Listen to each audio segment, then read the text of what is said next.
Kedah menjadi lokasi ke-8 Jelajah Ramadan 2025. Program diteruskan di stesen minyak Petron Taman Cendana, Sungai Petani dengan agihan makanan berbuka puasa percuma kepada pelanggan dan masyarakat sekitar. Setiap tahun di bulan Ramadan sudah menjadi tradisi kami di Petron untuk menyambutnya dengan para pelanggan kami dan masyarakat setempat. Kami juga menjalankan aktiviti kesukarelawan bukan sahaja di kalangan pengusaha-pengusaha stesen.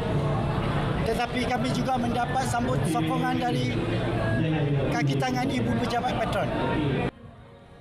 Selain promosi jualan, Petron Taman Cendana turut menyediakan pelbagai pengisian, antaranya mini karnival komuniti, pertandingan mewarna, pameran agensi kerajaan, jualan rahmah dan penampilan penyampai-penyampai radio RTM negeri. Kita melihat kerjasama strategik antara penaja dan juga jabatan-jabatan kerajaan yang terlibat sangatlah baik. Kita ucapkan berbanyak terima kasih kepada penaja utama kita, Petron, penaja-penaja bersama Nescue, Babas, Peladang dan juga penaja-penaja lain di peringkat negeri Kedah.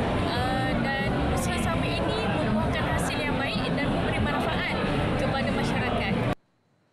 Jelajah Ramadan 2025 diketuai Penolong Pengarah Seksyen Penyelarasan dan Penjadualan Radio Abdul Razak Ahmad meneruskan konvoi ke Pulau Pinang dan Perak.